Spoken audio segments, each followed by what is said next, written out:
Assalamualaikum warahmatullahi wabarakatuh. Yang terhormat Bapak Dr. Wingme Eka Putra, SE, selaku dosen pengampu mata kuliah akuntansi syariah. Baiklah, pada kesempatan kali ini, saya Tegloviana dengan NIM C1C023112 akan mempresentasikan materi yang berjudul Akad Ijarah. Baiklah, langsung saja kita memasuki materi yang pertama, yaitu mengenai tentang pengertian akad ijarah.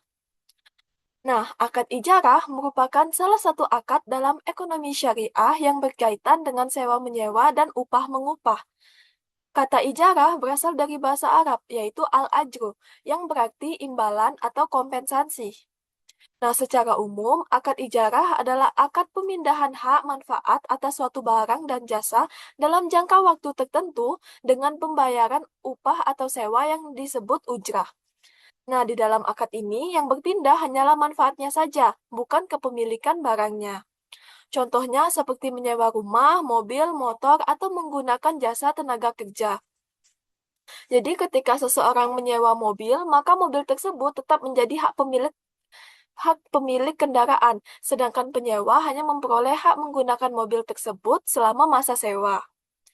Nah, karena itu akad ijarah hampir mirip dengan jual beli, tetapi perbedaannya terletak pada objek yang dipindahkan.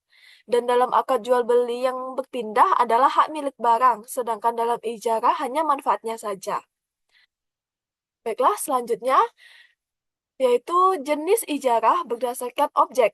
Nah, berdasarkan objek yang disewakan, akad ijarah ini terbagi menjadi dua jenis.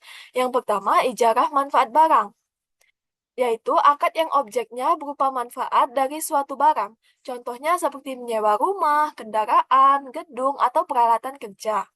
Nah, dalam jenis ini, penyewa hanya memperoleh manfaat menggunakan barang tersebut selama masa akad berlangsung. Jenis yang kedua yaitu ijarah jasa, yaitu akad yang objeknya berupa jasa atau tenaga seseorang. Contohnya adalah guru, penjahit, sopir, atau pekerjaan lainnya. Nah, di dalam akad ini, pihak pengguna jasa wajib memberikan upah sesuai dengan kesepakatan yang telah dibuat sebelumnya. Nah, selanjutnya yaitu jenis ijarah berdasarkan PSAK 107. Nah, menurut PSAK 107, akad ijarah terbagi menjadi beberapa jenis. Yang pertama adalah ijarah biasa, yaitu sewa-menyewa tanpa perpindahan kepemilikan barang. Yang kedua, ijarah muntahiyah bit tamlik, yaitu akad sewa yang diakhiri dengan perpindahan kepemilikan barang kepada penyewa setelah masa akad selesai. Yang ketiga adalah jual dan ijarah, yaitu transaksi menjual aset kepada pihak lain lalu menyewa kembali aset tersebut.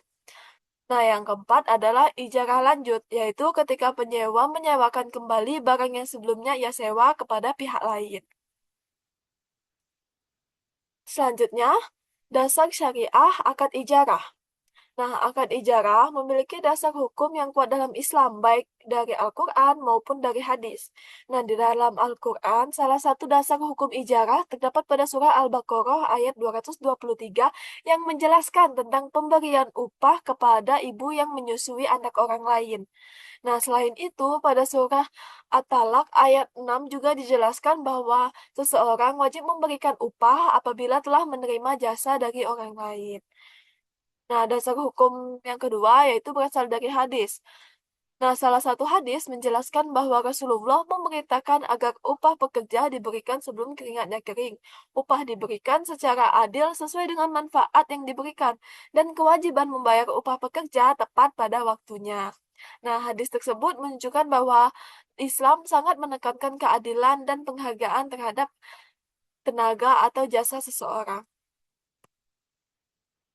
Nah, selanjutnya, dalam akad ijarah terdapat rukun-rukun yang harus dipenuhi agar akad dianggap sah. Rukun yang pertama yaitu pelaku akad, yaitu pihak pemberi sewa atau mujir dan pihak penyewa atau mustajir. Yang kedua yaitu objek akad, yaitu manfaat barang atau jasa yang disewakan beserta pembayaran sewanya. Yang ketiga adalah ijab kabul atau kesepakatan antara kedua belah pihak. Nah, kesepakatan ini dapat dilakukan secara lisan, tulisan, maupun menggunakan media komunikasi modern. Nah, jika salah satu rukun tersebut tidak terpenuhi, maka akad ijarah dapat dianggap tidak sah. Nah, selain memiliki rukun, akad ijarah juga memiliki beberapa ketentuan. Yang pertama, pelaku akad harus merupakan orang yang cakap hukum dan mampu melakukan transaksi. Yang kedua, objek yang disewakan juga harus halal dan tidak boleh digunakan untuk kegiatan yang bertentangan dengan syariah. Yang ketiga, manfaat barang harus jelas dan barang tersebut benar-benar dapat digunakan. Nah, selanjutnya, besarnya biaya sewa harus diketahui kedua pihak sejak awal agar tidak menimbulkan perselisihan. Dan jangka waktu penggunaannya wajib ditentukan dengan jelas. Dan semua ketentuan tersebut bertujuan agar akad ijarah terhindar dari gharar atau ketidakjelasan dalam transaksi.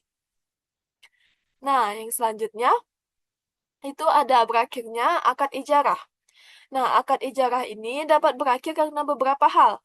Yang pertama, masa akad telah selesai sesuai dengan perjanjian.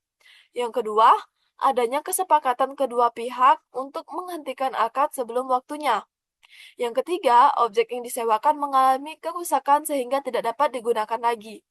Yang keempat, penyewa tidak mampu membayar biaya sewa sesuai kesepakatan. Dan yang kelima, salah satu pihak meninggal dunia dan ahli waris tidak ingin melanjutkan akad. Nah, tapi apabila ahli waris bersedia melanjutkan, maka akad tetap dapat diteruskan. Nah, selanjutnya itu ada perbedaan ijarah dan leasing. Nah, ijarah dan leasing ini sama-sama berkaitan dengan sewa-menyewa, tetapi dapat beberapa perbedaan yang penting. Nah, ijarah dilakukan berdasarkan prinsip syariah sehingga harus bebas dari riba, gharar, dan unsur yang dilarang Islam. Sedangkan leasing merupakan sistem konvensional yang biasanya menggunakan bunga. Nah, selain itu, ijarah dapat dilakukan terhadap barang maupun jasa, sedangkan leasing umumnya hanya digunakan untuk barang. Dan dalam ijarah juga sangat ditekankan adanya keadilan dan tanggung jawab antara kedua pihak. Nah, baiklah, selanjutnya itu perlakuan akuntansi terhadap pemberi sewa. Nah, dalam PSAK 107, pihak pemberi sewa atau mujir memiliki beberapa perlakuan akuntansi. Yang pertama, aset yang disewakan diakui sebagai aset ijarah. Yang kedua, aset tersebut disusutkan sesuai umur manfaatnya. Yang ketiga, pendapatan sewa diakui ketika manfaat aset telah diberikan kepada penyewa.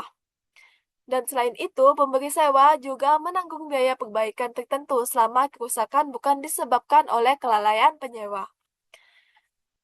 Nah, yang selanjutnya itu dari sisi penyewa. Nah, bagi penyewa, biaya sewa dicatat sebagai beban sewa. Dan jika terdapat biaya pemeliharaan yang menjadi tanggung jawab penyewa, maka biaya tersebut juga diakui sebagai beban. Dan tujuan pencatatan ini agar transaksi ijarah dapat dilaporkan secara akurat sesuai ketentuan PSAK 107. Nah, yang terakhir itu ada ilustrasi kasus akad ijarah. Nah, di sini sebagai ilustrasi, seseorang bernama Suhandi menyewa mobil pick-up untuk mengangkut dagangan sayurnya. Nah, namun pada bulan kedua, mobilnya mengalami kerusakan mesin karena Suhandi terlambat mengganti oli dan tetap menggunakan kendaraan secara berlebihan. Nah, akibatnya terjadi perselisihan karena Suhandi merasa biaya perbaikan harus ditanggung pemilik kendaraan, sedangkan perusahaan menganggap kerusakan terjadi akibat kelalaian penyewa. Nah, untuk penyelesaiannya, itu dilakukan berdasarkan ketentuan akad ijarah yang telah disepakati sebelumnya. Nah, di dalam akad ijarah, penyewa wajib menjaga barang yang disewa dengan baik. Karena kerusakan terjadi akibat kelalaian Suhandi, maka biaya perbaikan menjadi tanggung jawab Suhandi. Nah, tapi apabila kerusakan terjadi karena faktor usia kendaraan atau kerusakan alami, maka tanggung jawab berada pada pihak kendaraan. Nah, baiklah, itu saja yang dapat saya sampaikan. Nah, berdasarkan materi yang telah saya Sampaikan itu dapat ditarik kesimpulan bahwa akad ijarah merupakan akad perpindahan hak manfaat atas barang atau jasa tanpa memindahkan kepemilikannya. Nah, akad ini memiliki dasar hukum yang jelas dalam Al-Quran dan hadis, serta telah diatur dalam PES AK 107 mengenai perlakuan akuntansinya. Nah, melalui akad ijarah, transaksi sewa-menyewa dapat dilakukan secara adil, jelas, dan sesuai dengan prinsip syariah, sehingga mampu memberikan kemudahan dan kepastian bagi masyarakat. Baiklah, itu saja yang dapat saya sampaikan. Mohon maaf apabila ada kesalahan. Saya akhiri, wassalamualaikum warahmatullahi wabarakatuh.